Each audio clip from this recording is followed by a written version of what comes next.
Alright, hey everyone, how's it going? Welcome back to another KonoSuba Fantastic Days video, and today I'm going to be doing a guide on the Chapter 8-4 Hard Mode stage.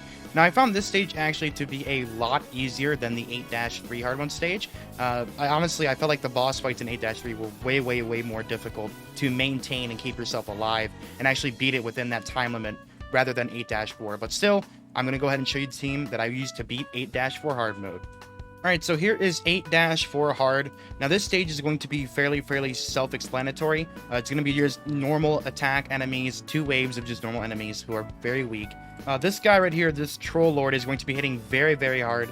So make sure you guys keep that in mind and are upgrading and refining some of your earrings. I feel like that would help a lot of people out to make sure that you're more tankier.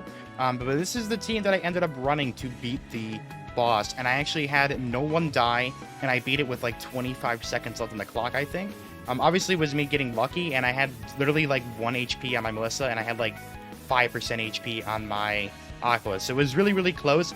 Even if one of them died, I would have had Amy come in, who would have been having type advantage as well as healing, so we would have been okay and cleared it still with that, but I still beat it with only having the front 3 alive, and I did not have to bring in any of the rear attackers.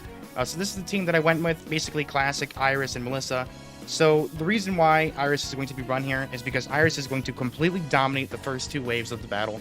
Whenever you do the first 2 waves, those 2 little battles that you have at the front, those 2 guys are going to be weak against light attacks. So character like Iris will be very useful to have here, because she has AoE light attacks. For example, this AoE attack right here.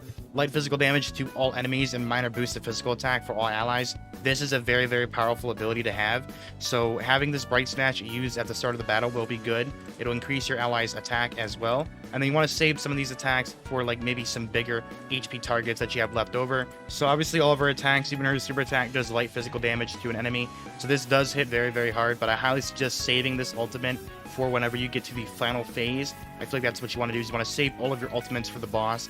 Of course, we have Melissa, who would not want to bring Melissa. Melissa's just so powerful. She's pretty much a must-have run here. Once again, running her with just her 4-star counterpart, the Swimsuit Melissa, just to give her a stat buff. And then, of course, Rising Idol Leah, because she's basically a must-run on Melissa because of that EX skill gauge buff. And of course, we have Swimsuit Aqua here, who is going to be having type advantage with her super attack, hitting for 305% light physical damage to one enemy. Once again, you just want to save this ability for whenever you get to the boss. And then we have the lightning attacks, which are going to be giving the super gauge to all allies, the healing, which is also going to be super clutch, and she's doing electro damage, which is nice, I guess, but obviously we don't have a lightning damage advantage here. So she's basically here as just kind of a hard hitter.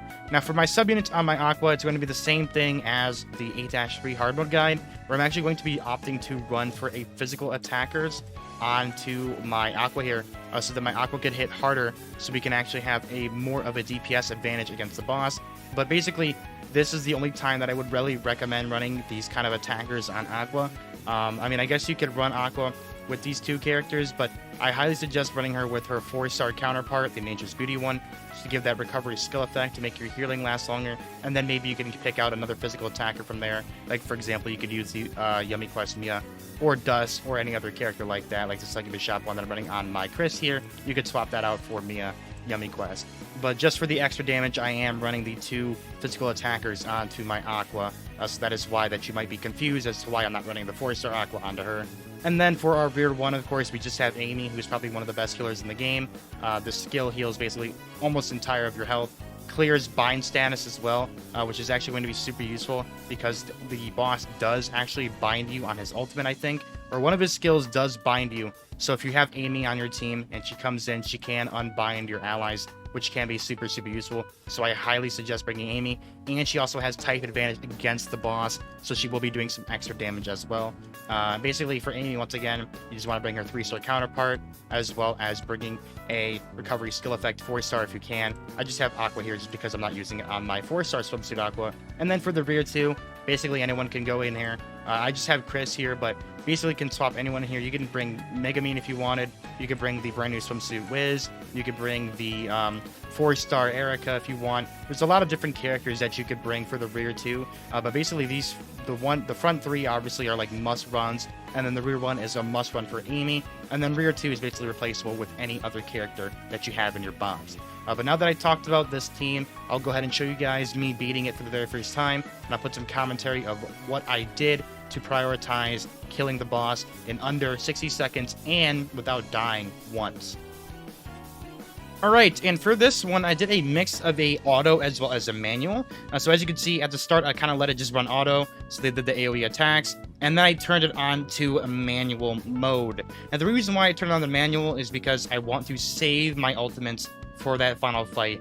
And I feel like me just running it in manual mode actually makes it much more, I don't know, I feel like I have a lot more control over it. I mean, well, duh, I do have more control of it, but I feel like I have more control of whether they want to do the AoE or not. So I really like having the ability to control that.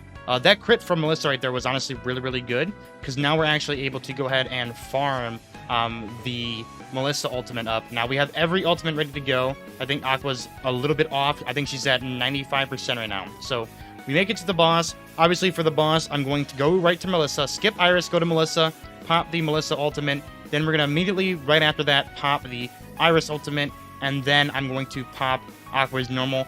And then I'm going to turn it on to full auto from here on out, and I'm just going to let it run full auto. So after I do the first two ultimates, at that point, I kind of just don't care what happens, because the boss at this point is basically, he's got his death one right now. So if we can get some lucky crits in from Melissa or Iris, that would be really good. That heal right there saves our lives, and then Melissa is going to get the final blow right there, and then Aqua will finish off the job. So there we go. That is going to be that boss complete.